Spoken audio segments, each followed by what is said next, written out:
بسم اللہ الرحمن الرحیم۔ عبداللہ صاحب ملتان سے پوچھتے ہیں، میں گیم ڈیولپمنٹ کرنا چاہتا ہوں، گیمز میں بھی ارننگ ایڈز دکھانے کے ہوتے ہیں اور کچھ گیمز پیسے دے کر خریدنے پڑتے ہیں جو کہ ایک بار ہی دینے پڑتے ہیں۔ اگر میں کوئی ایسا گیم بناؤں جس میں کوئی حرام چیز نہ ہو، جیسے کہ میوزک، اور وہ گیم ایسا ہو کہ اسے بچے دن میں 3 سے 4 گھنٹے سے زیادہ کھیل نہ بنائیں، تو کیا ایسے گیم کی ارننگ حلال ہوگی؟ دیکھیں، اب یہ گیم آپ بناتے ہیں اور اس سے ارننگ ایڈ کے ذریعے ہوتی ہے، تو ایڈ وہی ہے جو یوٹیوب کے ایڈ کا حکم ہے، تو اس کی ارننگ حلال ہوگی۔ کچھ نہ کچھ رقم صدقہ کر دیں اس میں سے، جیسے کہ یوٹیوب کی ارننگ کے بارے میں بتاتا رہتا ہوں۔ باقی یہ کہ یہ کام مناسب نہیں ہے، گیموں میں بچوں کو لگانا، بیکار باتوں میں ٹائم ویسٹنگ کروانا۔ نبی صلی اللہ علیہ وسلم نے ارشاد فرمایا، من حسن اسلام المرء ترکہ ما لا یعنی، انسان کے اسلام کی اچھائی اس میں سے یہ بات ہے کہ وہ لا یعنی بیکار باتوں کو چھوڑ دے۔ تو ارننگ تو جائز ہوگی اگر وہ ایڈ کی ارننگ آ رہی ہے، باقی بہتر نہیں ہے یہ کام۔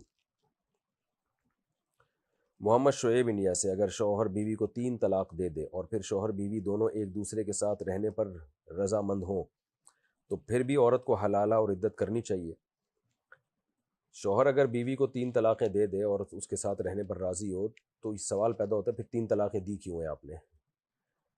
اگر آپ رہنے پر راضی تھے تو 3 طلاقیں کیوں دی ہیں؟ ممکن ہے کوئی کہے کہ بھئی دل میں اس کے نہیں تھا کہ وہ چاہتا تھا رکھنا، تو ہم دل کے مکلف نہیں ہیں، ہم زبان کے مکلف ہیں۔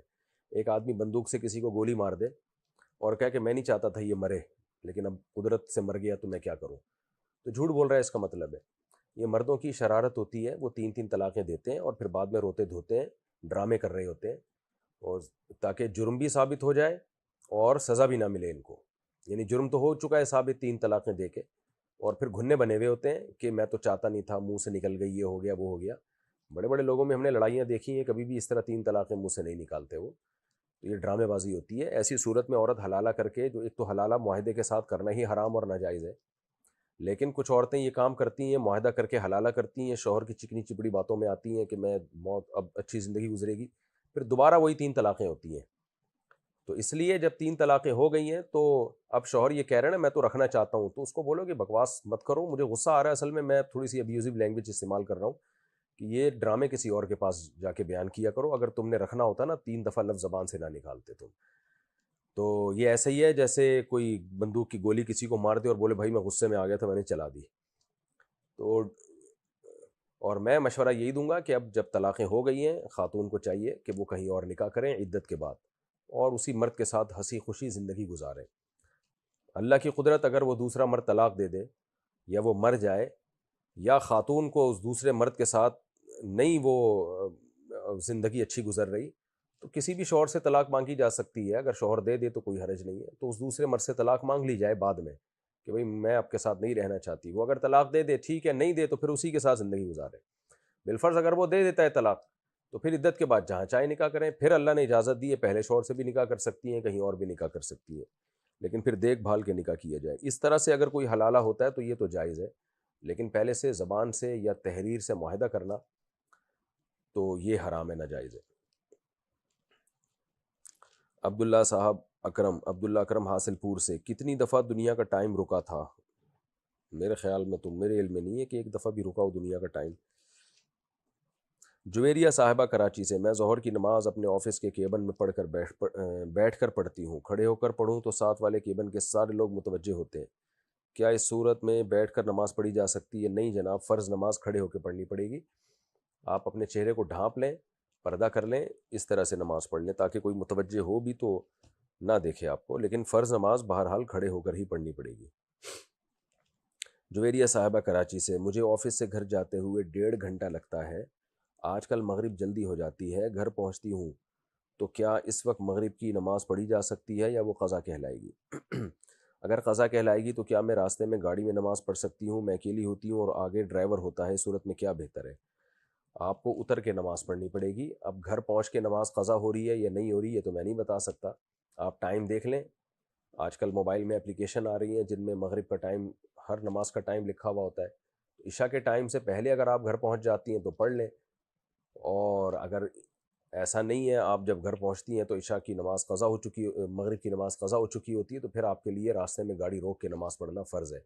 آپ ڈرائیور سے کہہ دیں بھائی گاڑی سائڈ پہ لگاؤ، میں نے نماز پڑھنی ہے، ہمت کرنی پڑتی ہے نماز کے لیے۔ تو فرض نماز پڑھ لیں، سنتیں اگر کوئی مجبوری ہو تو پھر چھوڑی بھی جا سکتی ہیں۔ انڈیا سے کسی نے پوچھا ہے، ایک عمر رسیدہ عورت جو کہ 58 سال کی ہیں، شدید بیماری سے اٹھتی ہیں اور نماز پڑھتے وقت ان سے پیر موڑا نہیں جاتا، اس کے علاوہ وہ نماز پڑھ لیتی ہیں اور قضائے حاجت کے لیے بھی ٹوائلٹ چیئر استعمال کرتی ہیں، ویسے چہل قدمی آرام سے کر لیتی ہیں، ان کی نماز کا طریقہ کیا ہے؟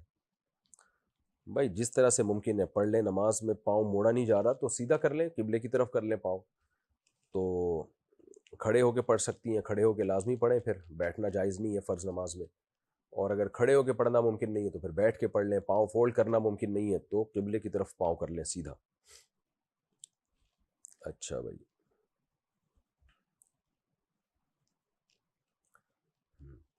عبداللہ صاحب ملتان سے پوچھتے ہیں اچھا یہ تو ہو چکا ہے۔ محمد قاسم انڈیا سے، پہلی قوموں نے دعوت کا کام کیا ہے یا نہیں کیا؟ سب قوموں نے دعوت کا کام کیا ہے، نہی عن المنکر ہر ایک پر فرض رہا ہے ہمیشہ سے، البتہ چونکہ نبی صلی اللہ علیہ وسلم آخری نبی ہیں تو جس اہتمام کے ساتھ اس امت پہ نہی عن المنکر کو فرض کیا گیا ہے اس اہتمام کے ساتھ پچھلی امتوں پہ نہیں تھا، کیونکہ اب کوئی نبی نہیں آئیں گے۔ باقی نہی عن المنکر امر بالمعروف یہ ہمیشہ سے ہر ایک پہ فرض رہا ہے۔ انڈیا سے کسی نے پوچھا ہے، میرے والد ایک دکاندار ہیں، اگر میں اسکالرشپ میں اپنے والد کو بے روزگار ظاہر کروں اور مجھے اسکالرشپ مل جائے تو کیا یہ حرام ہوگا؟ باقی یہ کیا لکھا ہے، کرائٹیریا پر تو میں پوری اترتی ہوں۔ نہیں جی، آپ بے روزگار ظاہر کریں تو یہ جائز نہیں ہے، اور پھر وہ اسکالرشپ بھی آپ کے لیے حلال نہیں ہے، کیونکہ جھوٹ بول کے اسکالرشپ لی جا رہی ہے، تو وہ دے اس لیے رہے ہیں کہ بے روزگاروں کے لیے ہے نا، وہ تو طیب خاطر دل کی خوشی کے بغیر کسی کا مال کھانا جائز نہیں ہے۔ میرا آج گلا کافی خراب ہوا ہے تو اس لیے میں ذرا سلولی ریکارڈ کروا رہا ہوں۔ انڈیا سے کسی نے پوچھا ہے، میرے شوہر بہت غصے والے ہیں، چھوٹی چھوٹی غلطی پر تانے دیتے ہیں اور میرے گھر والوں کے بارے میں بھی تانے دیتے ہیں، معاملہ زیادہ نہ بگڑ جائے اس لیے میں اپنے میکے میں نہیں بتاتی ہوں۔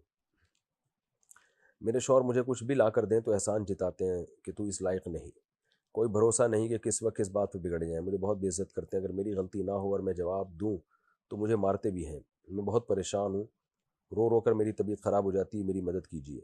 دیکھیں آپ اپنے گھر والوں کو بتا دیں، معاملہ بگڑ جائے تو بگڑ جائے، اب اتنا بگڑ گیا اور کتنا بگڑے گا، تو بعض لوگ محبت سے نصیحت سے بات سمجھ لیتے ہیں، بعض لاتوں کے بھوت ہوتے ہیں ہاتھوں سے نہیں مانتے۔ تو شادی خوشیوں کے لیے کی جاتی ہے، اس لیے نہیں کی جاتی ہے کہ معاملات بگڑیں اور مارے کھائیں اور بلا وجہ کی جو ہے نا تانے سنتے رہیں۔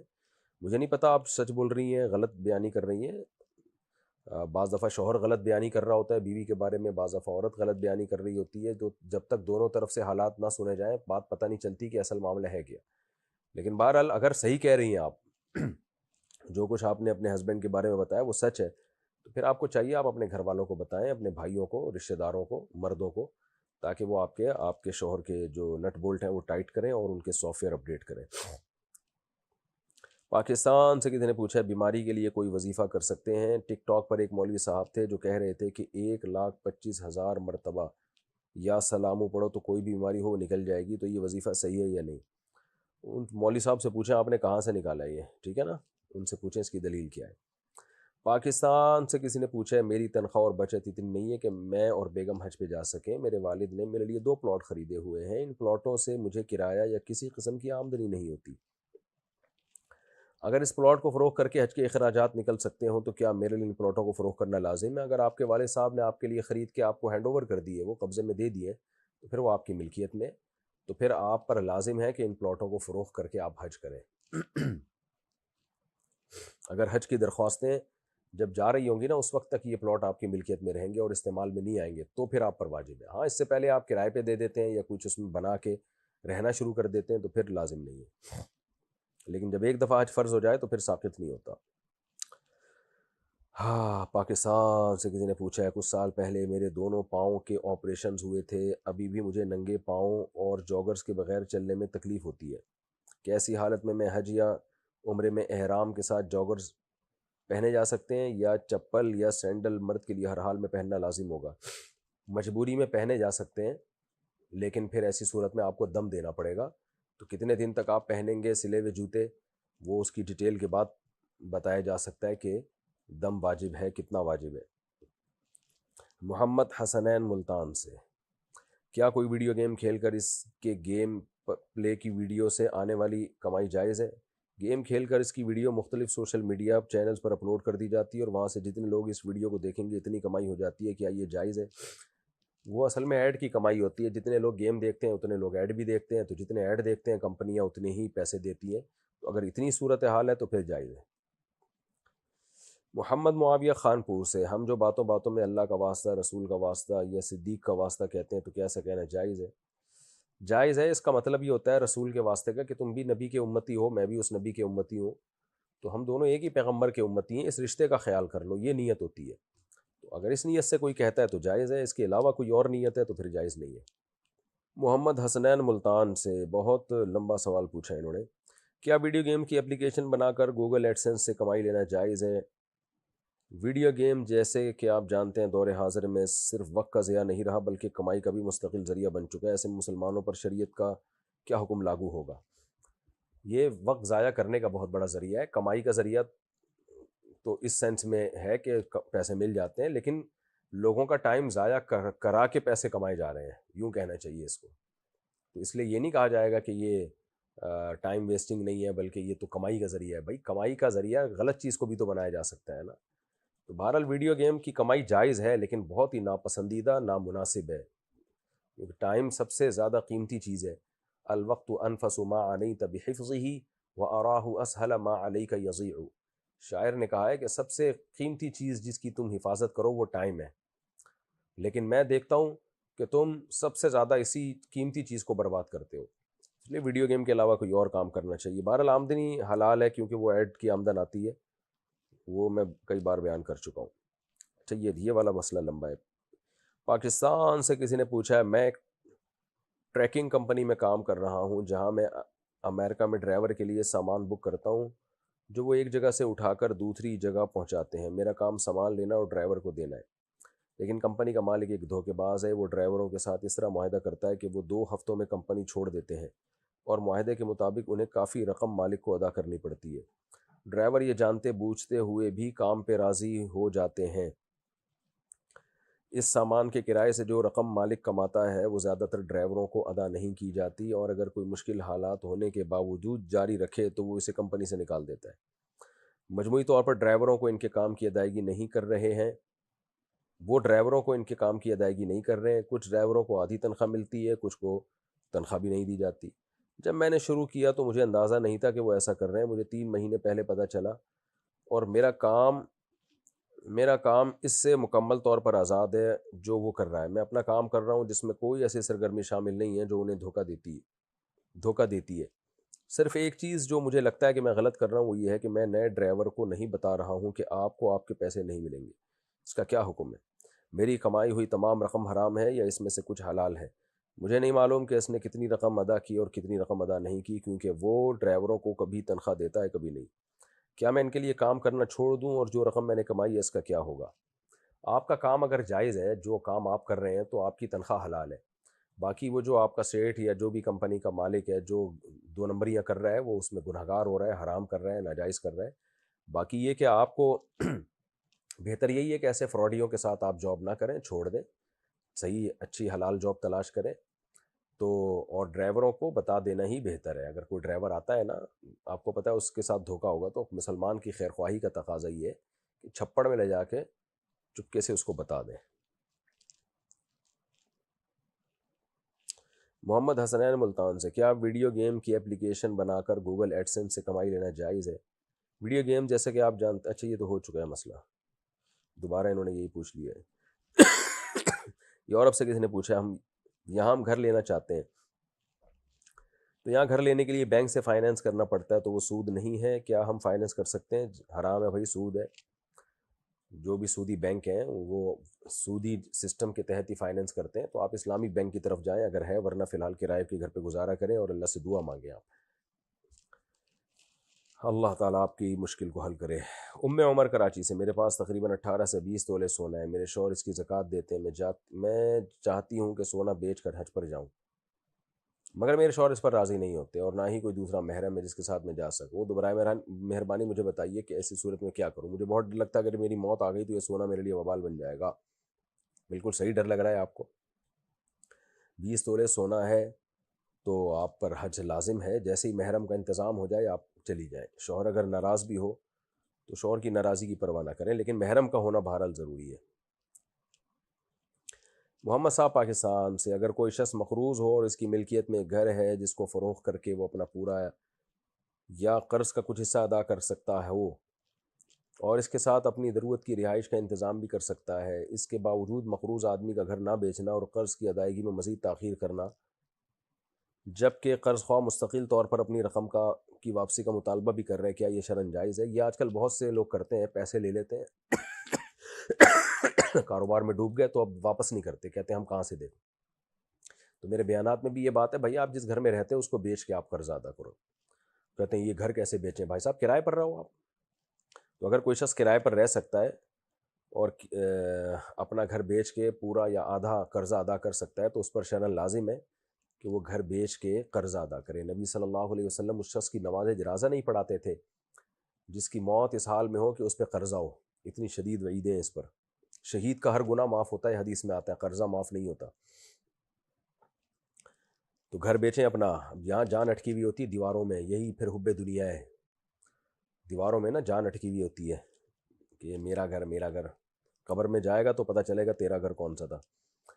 محمد معاذ بہاول نگر سے، اگر کوئی شخص مسلمان ہونا چاہتا ہے تو اس کا کیا طریقہ ہے؟ کیونکہ میں نے دیکھا ہے کہ کچھ علماء دوسرا کلمہ کچھ پہلا کلمہ پڑھاتے ہیں، اور کیا کلمہ پڑھنے سے پہلے غسل کے فرائض ادا کرنا کفر سے توبہ لازم ہے؟ دیکھیں، پہلا کلمہ پڑھائیں دوسرا کلمہ پڑھائیں، دونوں جائز ہیں۔ ہر غیر مسلم کو کہ اسلام قبول کروانے کا طریقہ دوسرے سے مختلف ہوتا ہے۔ کلمہ توحید تو سب سے پڑھوایا جائے گا، نبی کی ختم نبوت کا اقرار سب سے کروایا جائے گا، وعدہ لیا جائے گا کہ میں نماز قائم کروں گا، زکوٰۃ دوں گا، حج کروں گا، رمضان کے روزے رکھوں گا، اور جو بھی شرعی احکام ہے ان کی پابندی کروں گا، یہ توبہ کروائی جاتی ہے۔ پھر دیکھا جاتا ہے اس کا کس مذہب سے تعلق ہے۔ اگر وہ ہندو ہے تو پھر اسے یہ پچھلے مذہب سے دستبرداری کا اعلان کروایا جائے کہ میں اب ہندو نہیں ہوں، میں مندر میں نہیں جاؤں گا، میں بتوں کی پوجا نہیں کروں گا۔ اگر وہ عیسائی ہے تو اس کی زبان سے کہلوایا جائے گا میں حضرت عیسیٰ ابن مریم کو اللہ کا نبی مانتا ہوں، میں آپ کو اللہ کا بیٹا نہیں مانتا، آئندہ میں چرچ نہیں جاؤں گا، میں عبادت مسجدوں میں جا کے کروں گا، ایک خدا کو مانتا ہوں۔ تو یہودی ہے تو اس سے یہ بھی اعتراف کیا جائے گا کہ میں حضرت عیسیٰ ابن مریم کو اللہ کا پیغمبر مانتا ہوں، جو بغیر باپ کے اللہ نے اپنی طاقت اور قدرت سے پیدا کیے، میں معاذ اللہ ان کے نسب میں شک نہیں کرتا، حضرت مریم کو پاک دامن مانتا ہوں۔ اور پھر محمد صلی اللہ علیہ وسلم کی نبوت کا بھی اعتراف کیا جائے گا۔ تو جو بھی مذہب اسلام میں جس مذہب والا بھی داخل ہو رہا ہے نا، اس سے اس مذہب کے بارے میں لا تعلقی کا اظہار کیا جائے گا، بھئی اب میرا اس مذہب سے کوئی تعلق نہیں ہے۔ اور پھر اس کو جب مسلمان ہو جائے تو پھر بہتر یہی ہے کہ اس کو غسل کرایا جائے کہ وہ غسل کرے۔ فیروز صاحب یو پی سے، میری بیوی 3 سال سے اپنی ماں کے گھر ہے، بات کرتا ہوں تو طلاق مانگتی ہے، بدتمیزی کرتی ہے، پیسوں کی ڈیمانڈ کرتی ہے، وہ چاہتی ہے میں اپنے والد اور والدہ کو چھوڑ دوں، وہ بولتی ہے یا تو میرے ساتھ رہو یا اپنے ماں باپ کے ساتھ، کیا کرنا چاہیے؟ دیکھیں، اگر آپ کے ماں باپ کی خدمت کرنے والا کوئی موجود ہے اور نہیں بن رہی بیوی کی ماں باپ کے ساتھ، تو بہتر یہی ہے کہ اس کو ماں باپ سے الگ قریب میں کہیں گھر لے کے دے دیں، تاکہ آپ ماں باپ کی خدمت بھی کرتے رہیں، بیگم کی خدمت بھی کرتے رہیں۔ اس کے بعد بھی وہ بدتمیزی کرتی ہے تو پھر آپ سمجھ لیں، سوچ لیں کیا کرنا ہے، رکھنا ہے یا چھوڑنا ہے اس کو۔ سعودی عرب سے کسی نے پوچھا، میں ایک طلاق یافتہ عورت سے شادی کرنا چاہتا ہوں، میں نے اپنے والد صاحب کو راضی کر لیا ہے، مگر میری والدہ کا کہنا ہے کہ طلاق یافتہ سے شادی کرنا ہماری فیملی کے لیے شرمندگی کا باعث ہے، برائے مہربانی رہنمائی فرمائے۔ بھائی یہ ابا سے بول دیں کہ ابا اگر ہماری کسی بہن بیٹی کو، آپ کی بیٹی کو یا ہماری بہن کو طلاق ہو گئی اور پھر کوئی دوسرا اچھا رشتہ آ رہا ہو اور وہ بھی یہ کہے کہ میں طلاق یافتہ سے شادی نہیں کروں گا کیونکہ بے عزتی کی بات ہے، تو آپ پہ کیا گزرے گی؟ تو اس لیے سوسائٹی میں اس کو ختم کریں، جہاں دل چاہ رہا ہے وہاں شادی کرو، طلاق یافتہ ہو یا کنواری ہو، اس سے کوئی فرق نہیں پڑتا، تو اس لیے کر لیں آپ ایسی کی تیسی۔ استغفر اللہ، یعنی آپ سمجھتے ہو میرا اسٹائل چینج ہو جاتا ہے ان مسائل میں، تو یہ کوئی بے عزتی کی بات نہیں ہے۔ ہاں وہ لڑکی غلط خاندان کی ہے پھر بے عزتی کی بات ہے، تو طلاق یافتہ ہونا بے عزتی کی بات نہیں ہے۔ لڑکی کا خاندان ٹھیک نہیں ہے، لڑکی کی حرکتیں ٹھیک نہیں ہیں، تو بھلے وہ طلاق یافتہ ہو، بے شک وہ کنواری ہو، دونوں صورتوں میں اس سے نکاح نہ کریں۔ UAE سے کسی نے پوچھا ہے، حال ہی میں میرے بھائی کی وفات ہوئی ہے، ان کی وفات کے وقت سے ہم ان کے بچوں کی تعلیم لے کر کھانے پینے تک کی تمام ضرورات کا پورا خیال رکھتے ہیں، لیکن ہماری بیوہ بھابھی خاندان میں اور ان لوگوں میں جن کے ساتھ ہمارا اٹھنا بیٹھنا ان میں منفی باتیں کرتی ہیں، ان کی ضرورتیں پوری نہیں کرتی ہیں، ایسی صورت میں شرعی لحاظ سے ہمیں کیا کرنا چاہیے؟ ہوئے ہوئے ہوئے ہوئے ہوئے بھائی بیوہ بھابھی کی شادی کراؤ، جو گھر میں دوسرے بھائی ہیں ان میں سے کوئی ایک بھائی ان سے شادی کر لے یا خاندان سے باہر شادی کر لے۔ اب جو ہے جو بیچاری خواتین بیوہ ہو جاتی ہیں، کچھ کام وام بھی نہیں ہوتا، پھر غیبتوں کا پروگرام ہی چل رہا ہوتا ہے گھروں میں، تو اس لیے منفی باتیں تو وہ بیچاری کریں گی، اب چھوڑو ان کو، شادی کرا دو، مثبت باتیں پہ آ جائیں گی انشاءاللہ۔ باقی کون روک سکتا ہے منفی باتوں سے؟ آج کل محبت سے سمجھا دیں کہ آپ مثبت باتیں کیا کریں، منفی نہ کیا کریں، 2-4 دفعہ سمجھا دیں، مان جائیں ٹھیک ہے، نہیں تو اپنے حال پہ چھوڑ دیں ان کو۔ محمد ریان انصاری انڈیا سے، میں ایک لڑکی کو پسند کرتا ہوں اور اس سے بھی نکاح کرنا چاہتا ہوں، مگر اس لڑکی کی شادی کسی لڑکے سے ہو گئی تھی، مگر اب اس لڑکی کا وہاں کسی وجہ سے فیصلہ ہو رہا ہے کیونکہ لڑکی پریشان رہتی ہے اور لڑکا کچھ زیادہ ہی دماغی مریض ہے، تو فیصلے کے بعد اس لڑکی سے میں نکاح کر سکتا ہوں؟ وہ لڑکی بھی الحمدللہ مجھے پسند کرتی ہے، نکاح کرنا چاہتی ہے، مفتی صاحب آپ اس بارے میں ہم دونوں کی رہنمائی فرمائیں۔ بھائی اگر وہاں سے فیصلہ ہو جاتا ہے، عدت پوری ہو جاتی ہے، آپ کر لیں شادی، کس نے منع کیا بھائی صاحب؟ پرتگال سے کسی نے پوچھا، میں مسلمان ہوں، شادی شدہ ہوں، اپنی لائف میں خوش ہوں، واہ واہ واہ واہ سبحان اللہ، لیکن ایک غیر مسلم لڑکی مجھ سے کہہ رہی ہے کہ اگر تم مجھ سے شادی کرو گے تو میں مسلمان ہو جاؤں گی، اگر تم نہیں کرتے تو میں مسلمان نہیں ہوں گی، ایسی صورت میں مجھے کیا کرنا چاہیے؟ اگر میں شادی نہیں کرتا تو کل قیامت کے دن گنہگار ہوں گا، اگر وہ لڑکی مسلمان نہیں ہوتی اور اس طرح مر جاتی ہے تو قیامت کے دن اس کا گناہ میرے سر پہ ہوگا کہ نہیں؟ دیکھیں اس لڑکی سے کہیں کہ آپ اسلام قبول کریں، چاہے میں آپ سے شادی کروں یا نہ کروں، شادی کا اسلام سے تعلق نہیں ہے، بلکہ یوں کہنا چاہیے اسلام کا شادی سے تعلق نہیں ہے، تو اسلام اگر دین برحق ہے تو آپ نے قبول کرنا ہے، دین برحق نہیں ہے تو قبول نہیں کرنا آپ نے، اگر آپ کو لگتا ہے تو ہم تو یہی کہیں گے دین برحق ہے لہذا آپ قبول کریں اسلام، تو اس کو شادی سے نہ جوڑیں۔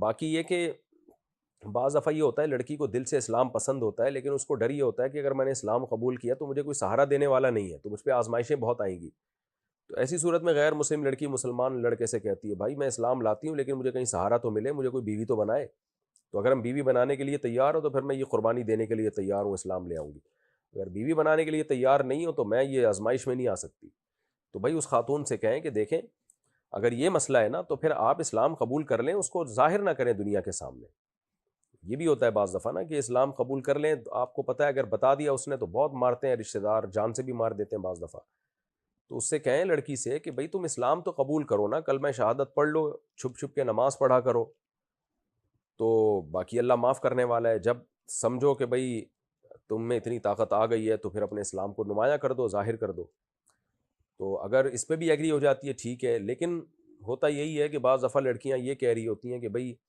کوئی سہارا دے گا تو ہم مسلمان ہوں گے، تو ان کا مقصد یہ نہیں ہوتا کہ ہم شادی کے لیے مسلمان ہو رہے ہیں، بلکہ مقصد یہ ہوتا ہے کہ ہم مسلمان تو ہو ہی رہے ہیں لیکن کوئی سہارا دے تو ہم پھر اس کو اعلان کریں، تو اگر ایسی صورتحال ہے تو پھر آپ کو شادی کر لینی چاہیے، لیکن نہیں کریں گے تو گناہگار نہیں ہوں گے آپ،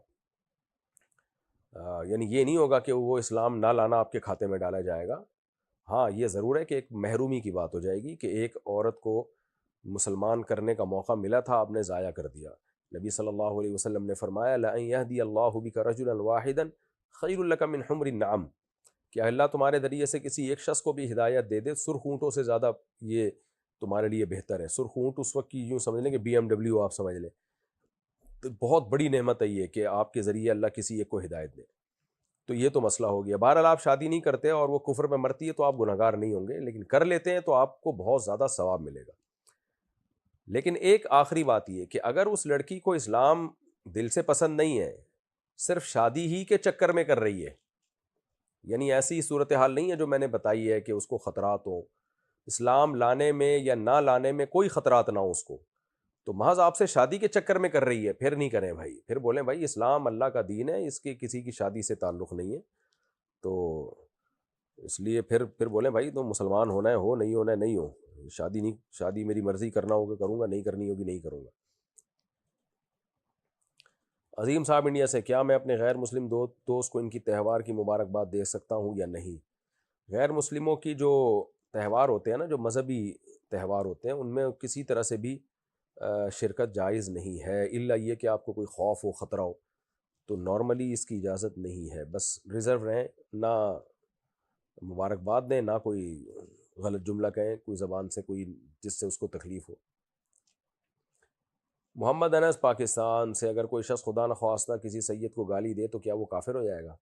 کیا وہ دائرہ اسلام سے خارج ہو جائے گا؟ برائے مہربانی رہنمائی فرمائیں. نہیں جی، ایسا کچھ نہیں ہے. سید کو سید ہونے کی وجہ سے تھوڑی برا کہہ رہا ہوتا ہے، اس کی کسی برے عمل کی وجہ سے کہہ رہا ہوتا ہے. عبداللہ رحمان ملتان سے کہتے ہیں میں ایک ڈاکٹر ہوں، میری اہلیہ میرے نکاح میں ہے لیکن ابھی رخصتی نہیں ہوئی، وہ بھی ڈاکٹر ہیں، اور ہم دونوں ایک دوسرے سے بات چیت جب کرتے ہیں تو میرے جسم سے پانی نکلتا ہے جس کو مذی یا منی کہتے ہیں. میں نے آپ کی ویڈیو میں سنا ہے کہ آپ فرماتے ہیں کہ یہ ناپاک نہیں ہے، جس جگہ پر لگے اس جگہ کو دھو لیں. نہیں جی، میں نے ایسا کچھ نہیں کہا، یہ ناپاک ہے. اچھا، جس جگہ پر لگے اس جگہ کو دھو لیں تو انہی کپڑوں میں نماز پڑھی جا سکتی ہے، لیکن مفتی صاحب اگر یہ خشک ہو جائے تو یہ پتہ لگانا بھی مشکل ہے کہ کپڑے پر کس جگہ لگا ہے، کیونکہ یہ بالکل پانی کی طرح ہوتی ہے، نشان نہیں چھوڑتی، تو کس جگہ کو دھوئیں؟ اگر نہ دھوئیں تو انہی کپڑوں میں نماز پڑھنا نامناسب لگتا ہے اور ذہن میں خدشے کی وجہ سے نماز متاثر ہوتی ہے. لمبی ڈیوٹی تقریباً 15 گھنٹے ہونے کی وجہ سے نماز کے ٹائم بار بار کپڑے تبدیل کرنا بھی ممکن نہیں. مہربانی فرمائیں، اس وجہ سے کافی عرصے سے میری نماز قضا ہو رہی ہے اور مجھے آہستہ آہستہ ڈپریشن ہو رہا ہے. نماز قضا کرنا اکبر الکبائر ہے، کبیرہ گناہوں میں بھی سب سے بڑا گناہ ہے، خوب سمجھ لیں. باقی یہ جس جگہ لگے تو اندازے سے اس جگہ کو دھو لیں. اگر خشک ہو گئی ہے، پتہ ہی نہیں چل رہا کہاں لگی ہے، تو بھی اندازے سے. تو اس میں 100% یقین ہونا ضروری نہیں ہے کہ کہاں لگی ہے. اندازہ لگائیں بھئی یہاں لگی ہوگی، دھو لیں، بس نماز پڑھ لیں، اس میں زیادہ ٹینشن میں نہ جائیں. اور یہ ناپاک ہے، میں نے کہیں نہیں کہا کہ پاک ہے. یہ پاکستان سے کسی نے پوچھا ہے کیا کرپٹو کرنسی سے پیسے کمانا حلال ہے؟ آپ نے ایک بیان میں کرپٹو کرنسی کو متشابہات میں شمار کیا اور اس سے بچنے کو بہتر قرار دیا، لیکن پھر بھی کیا جب تک یہ متشابہات میں سے ہے تو میں اس سے پیسے کما سکتا ہوں؟ اگر میں اس سے کوئی پیسے کماؤں اور کسی حلال بزنس میں انویسٹ کروں اور مستقبل میں کرپٹو کرنسی کے حرام ہونے کا فتویٰ آ گیا تو کیا میرا بزنس حرام ہو جائے گا؟ اسی وجہ سے تو منع کر رہے ہیں، مستقبل میں حرام ہونے کا فتویٰ آ گیا تو پھر کیا کرو گے؟ تو دیکھیں، اس کے بارے میں جو اس کے ماہرین ہیں نا، وہ بہت ہی اختلاف ہے ان میں، اس لیے علماء کوئی رائے قائم نہیں کر پا رہے ہیں. جو اس کے سافٹ ویئر انجینئرز ہوتے ہیں، جو کرپٹو کرنسی کے ماہرین ہیں، سائنٹسٹ ہیں، ان سے ہم نے جب آرا لیے ہیں تو وہ خود ہی اس کو ایکسپلین کرنے میں ان کی آرا بہت زیادہ مختلف ہے. اس لیے میں نہیں کہہ رہا کہ حرام ہے یا حلال ہے، فتویٰ نہیں دے رہے ہم اس بارے میں، اور اسی وجہ سے نہیں دے رہے کہ آج ہم حلال کہہ دیں، لوگ شروع کر دیں، کل ہم کہہ دیں حرام ہے تو ایک بیڑا غرق ہو جائے گا. آج ہم کہہ دیں حرام ہے اور لوگ بچیں، کل ہم کہہ دیں حلال ہے تو لوگ کو کہیں گے لو بھائی آج ہم کتنا پیسہ کما لیتے. تو ایسی ہی چیزوں کے بارے میں حدیث میں آتا ہے الحلال ابین والحرام ابین، حلال حرام واضح، کچھ چیزیں متشابہات میں سے ہیں، مشتبہات میں سے ہیں. تو آپ صلی اللہ علیہ وسلم نے فرمایا جو مشتبہات میں سے بچے گا وہ اپنے آپ کو بچا لے گا. تو آپ دارالعلوم کورنگی رابطہ کریں، حضرت مفتی تقی عثمانی صاحب، اسی طرح جامعۃ الرشید میں بھی دیگر جو سینئر علماء ہیں، ابھی تک کوئی مضبوط رائے نہیں ہے. کچھ جونیئر علماء نے جواز کا فتویٰ دیا ہے، لیکن ان کی رائے پر سینئر علماء کو اطمینان نہیں ہے، تو اس لیے خاموشی اختیار کی ہے. اس میں احتیاط یہی ہے کہ اس سے ایوائڈ کریں. اور اگر کسی کو کسی مفتی کی رائے پر اعتماد ہے تو اس کے فتوے پر وہ عمل کر سکتا ہے. کویت سے کسی نے پوچھا ہے میں جس سے بھی محبت کرتا ہوں، خواہ وہ کوئی بھی ہو، تو خدا مجھ سے وہ چھین لیتا ہے. پتہ نہیں خدا مجھ سے کیا چاہتا ہے، خدا میرے ساتھ ایسا کیوں کرتا ہے؟ سمجھ میں نہیں آتا کہ خدا مجھ سے کیا چاہتا ہے. خدا آپ سے یہ چاہتا ہے کہ آپ صرف خدا سے محبت کریں. اللہ کو آپ سے بہت زیادہ محبت ہے. اللہ چاہتے ہیں کہ دنیا کی چیزوں سے دل نہ لگاؤ، اللہ سے محبت کرو. تو ایک دفعہ اللہ سے دل لگا کے دیکھیں، انشاءاللہ اللہ آپ کو آپ سے دور نہیں ہوگا اور خوب آپ کی زندگی میں لطف اور مزہ پیدا ہو جائے گا. محمد حسنین ملتان سے کیا ویڈیو گیم کی اپلیکیشن بنا کر گوگل، اب یہ بار بار ایک ہی سوال پوچھ رہے ہیں بھائی. ارسلان صاحب ڈیرہ اسماعیل خان سے، دل میں اگر گندے خیالات آ رہے ہوں مگر اس پر عمل نہ ہو تو کیا پھر بھی پکڑ ہوگی؟ جو خیالات خود بخود آتے ہیں ان پہ کوئی پکڑ نہیں ہوتی. رحیم سمالانی کوئٹہ سے، اگر کوئی شخص اپنی بیوی سے جھگڑا کرتے ہوئے بول دے کہ ہمیں تم سے کوئی مطلب نہیں یا ہم سے مطلب مت رکھنا، حالانکہ اس کی نیت یہ نہ ہو کہ طلاق دوں یا پھر چھوڑ دوں، تو کیا اس طرح کہنے سے طلاق ہو جاتی ہے؟ نہیں ہوتی جی. اقرا آصف اتر پردیش انڈیا سے، 2 سال پہلے کی بات ہے، میں ایک رات اپنے بستر پہ لیٹی ہوئی تھی اور اچانک مجھے ایسا لگنے لگا جیسے بس ابھی میری موت ہو جائے گی. میں چاہتی تھی کہ مجھے اچھی حال میں موت آئے، اس لیے میں نے اٹھ کر 2 رکعت نفل نماز پڑھی، لیکن ایسا کچھ ہوا نہیں. لیکن مجھے پچھلے 2 سالوں سے ایسا محسوس ہو رہا ہے کہ بس اگلے ہی لمحے میری موت واقع ہو جائے گی. کبھی کبھی تو یہ بات اتنی یقینی ہوتی ہے کہ میں کلمہ پڑھنے لگتی ہوں. ہر رات میں جب سونے کے لیے بستر پر لیٹتی ہوں تو اس بات کا یقین ہوتا ہے کہ اگلی صبح میری آنکھ نہیں کھلے گی. اکثر میں اپنے خوابوں میں کسی نہ کسی کا جنازہ دیکھتی ہوں. ایک دفعہ تو میں نے دیکھا کہ میں اپنے ہی جنازے کے پاس کھڑی ہوں. ہر وقت موت کا ڈر رہنے کا کیا مطلب ہو سکتا ہے؟ میں اپنے خواب میں جو جنازے دیکھتی ہوں ان کی کیا تعبیر ہوگی؟ اپنے خواب میں خود کا جنازہ دیکھنے کی کیا تعبیر ہے؟ آپ کو ڈر کوئی خوف لاحق ہو گیا ہے، اس لیے جنازے ہول سیل کے حساب سے آپ کو نظر آ رہے ہیں. آپ فوری طور پر کسی اچھے سائیکالوجسٹ سے یا سائیکیٹرسٹ سے رابطہ کریں، وہ آپ کا علاج کر دے گا انشاءاللہ. صلو علی الحبیب. اور روحانی عاملوں کے چکر میں نہ پڑیں، وہ بیڑا ہی غرق کر دیں گے. کسی ڈاکٹر کو دکھائیں، ٹھیک ہو جائیں گی. یہ کوئی ہوتا ہے وہ ہمارے دماغ میں کچھ کیمیکل اپ اینڈ ڈاؤن ہو جاتے ہیں، سیٹنگ آؤٹ ہو جاتی ہے، تو ڈاکٹر میڈیسن کے ذریعے یا کاؤنسلنگ وغیرہ کے ذریعے وہ سیٹنگ کو سیٹ کر دیتے ہیں. لیکن کوئی اچھی لیڈی ڈاکٹر ہو، اس سے رابطہ کریں. محمد USA سے، الحمدللہ میں بال بچوں والا آدمی ہوں. میری بیٹیوں کی دوستیں کہیں ملتی ہیں تو کوئی ہاتھ ملا لیتی ہے یا بیٹیوں کی طرح گلے لگ جاتی ہے. مجھے بہت معیوب لگتا ہے اور ایک دم سے جھجک اور کنفیوژن میں ہاتھ بھی ملا لیتا ہوں. مجھے معلوم ہے کہ یہ نامحرم ہے، مگر میں کیسے بچوں؟ ہماری فیملی میں تعظیم کے لیے بڑوں کے ہاتھ چومتے ہیں، تو میری بہو بھی عزت دینے کے لیے میرے ہاتھ چومتی ہے اور میں اس کے سر پر ہاتھ رکھ لیتا ہوں. کیا یہ ٹھیک ہے؟ بالکل ٹھیک نہیں ہے، غلط ہے، ناجائز ہے. بہو کا سسر کے ہاتھ چومنا تو دور کی بات، ہاتھ ملانا بھی جائز نہیں ہے سسر سے اس زمانے میں. اور اسی طرح یہ جو بچیاں ہیں جو آپ سے ہاتھ ملا رہی ہیں، اگر یہ بالغ ہیں یا بلوغت کے قریب ہیں تو بھی جائز نہیں ہے. آپ ان کو محبت سے سمجھا دیں، بیٹا پردہ کرنا چاہیے، ہاتھ نہ سر پہ ہاتھ رکھ لیں بہو کے. اور یا کوئی بچیاں ہیں تو بس زیادہ سے زیادہ یہ کہ سر پہ ہاتھ رکھ لیں ان کے، اس سے آگے نہ جائیں. تو باقی اتنا نیک بننا اور اتنا کہ مجھے شرم آتی ہے ان کو منع کرتے ہوئے، بھائی صاحب یہ کیا ہو رہا ہے؟ وہ گلے ملتے ہوئے شرم نہیں آ رہی، منع کرتے ہوئے شرم آ رہی ہے. جہاں شرم ہونی چاہیے وہاں ہونی چاہیے. بہرحال آپ کا جذبہ اچھا ہے، آپ کو فکر ہے، تو ان کو محبت سے سمجھا دیں اور بولیں کہ یہ نہیں کہیں کہ مجھے فتنے کا خطرہ ہے یا مجھے فتنے کا خوف ہے. نہ بولے ہمارا بیٹا یہ کلچر ٹھیک نہیں ہے، میں نے علماء سے سنا ہے کہ یہ جائز نہیں ہے. تو بہو کو بھی بولتے ہیں آپ میری بیٹیوں کی طرح ہو، سر پہ بس ہاتھ رکھو. تو بس اتنا اس کو بتا دیں عزت کے ساتھ. پاکستان سے کسی نے پوچھا، ایک عورت کو اس کے شوہر نے شادی کے 15 سال بعد طلاق دے دی.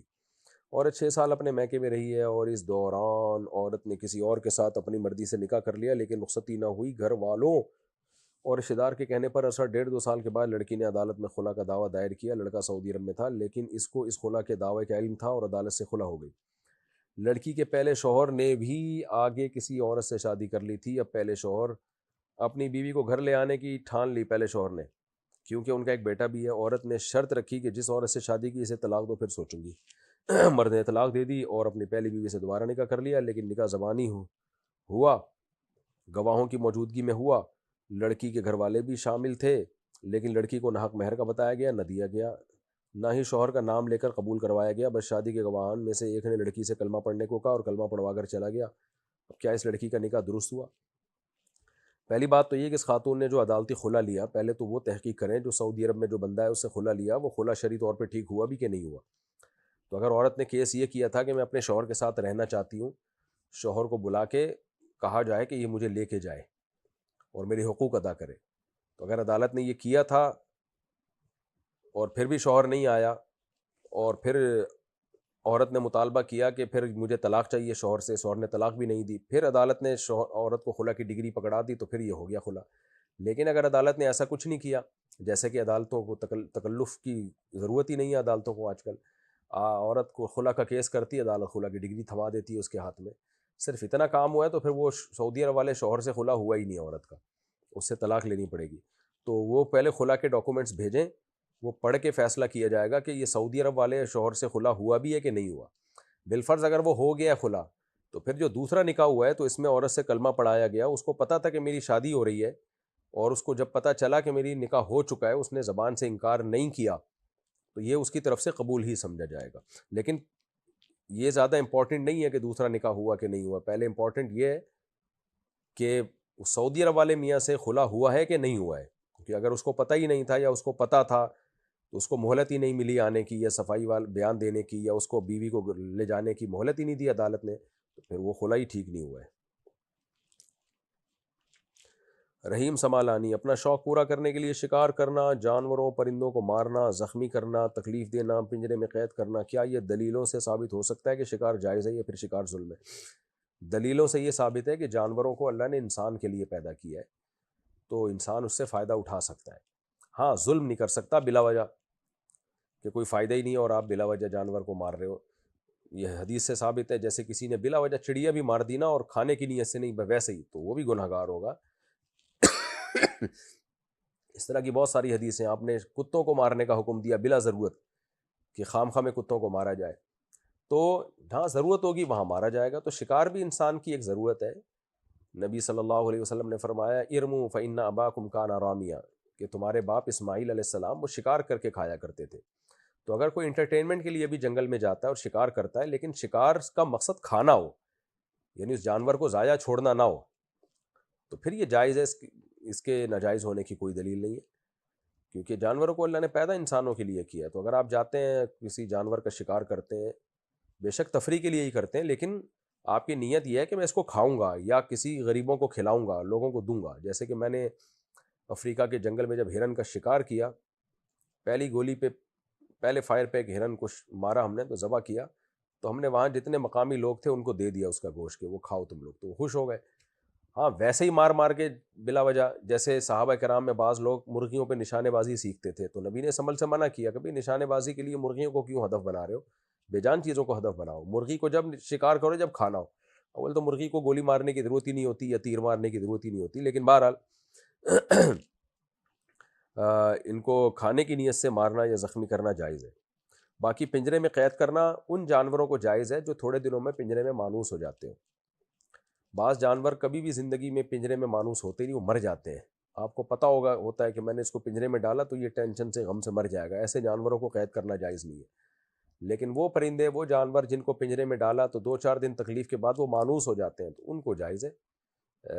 کیونکہ انسان کی تفریح ہے یہ، تو اللہ نے جانوروں کو پیدا انسانوں کے لیے کیا ہے، اور اس میں پھر جانوروں کو بہت تکلیف بھی نہیں ہوتی، کیونکہ وہ اس پنجرے میں عادی ہو جاتے ہیں. تو ان کی عادی ہونے سے پتہ چل جاتا ہے کہ ان کو وہ تکلیف رہی نہیں ہے، بلکہ یہ اس ماحول کے عادی ہو گئے. جیسے طوطا آپ پالیں 3-4 دن تو ادھر ادھر بہت پھڑپھڑائے گا، اس کے بعد اسی میں وہ یوز ٹو ہو جاتا ہے، اس کو بڑے مزے سے پھر رہ رہا ہوتا ہے اس میں.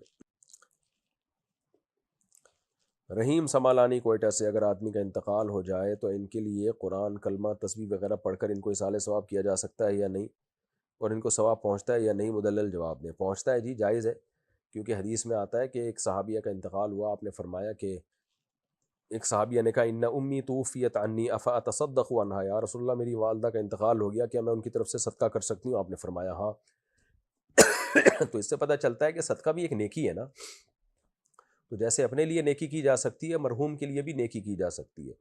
تو نبی نے ایک عام اصول اور ضابطہ بیان کر دیا. صدقہ تو ایک محض ایک علامت تھی کہ ایک نیکی ہے، تو یہ مطلب نہیں کہ صرف صدقہ ہی کیا جا سکتا ہے. تو کوئی بھی نیکی میت کے لیے اس حدیث سے پتہ چلتا ہے کی جا سکتی ہے.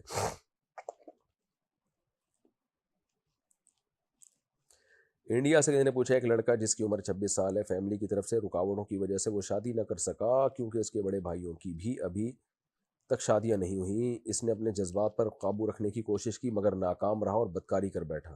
استغفر اللہ. اللہ نے اس کو بہت دیا، اچھی جاب، تیز ذہن وغیرہ، لیکن وہ اللہ کی طرف رجوع کرنا چاہتا ہے. لیکن قرآن کی ایک آیت کے مطابق پاک عورت کے لیے پاک مرد اور پاک مرد کے لیے پاک عورت. کیا اس کا مطلب یہ ہے کہ اللہ نے اس کو پاک مردوں کی لسٹ سے نکال دیا ہے؟ کیا وہ پاک مردوں کی لسٹ میں دوبارہ شامل ہو سکتا ہے؟ صورتحال بہت خراب ہے، معاملہ خودکشی کی طرف جا رہا ہے. اس لیے میں کہتا ہوں کہ بدماش بن کے شادی کیا کرو.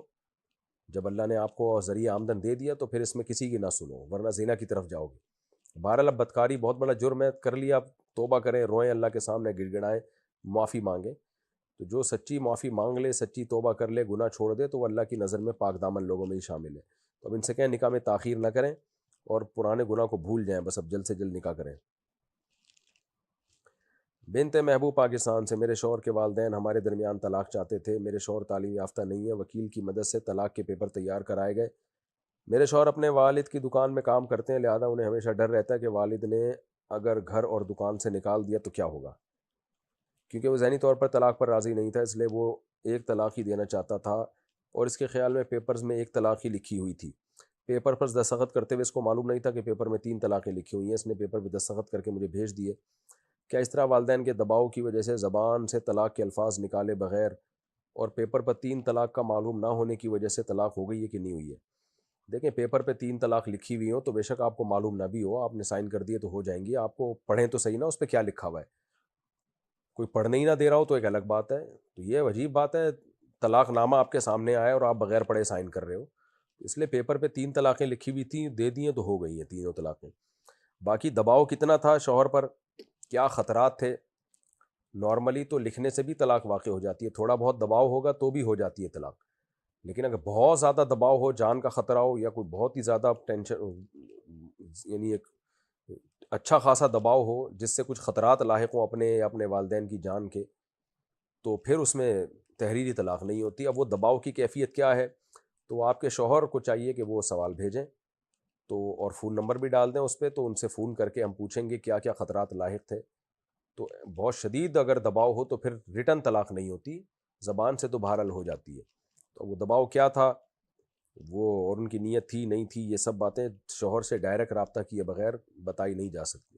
لیکن آپ نے جتنی صورتحال بتائی ہے اتنی ہی اگر ہے تو پھر اس سے طلاقیں واقع ہو گئی ہیں.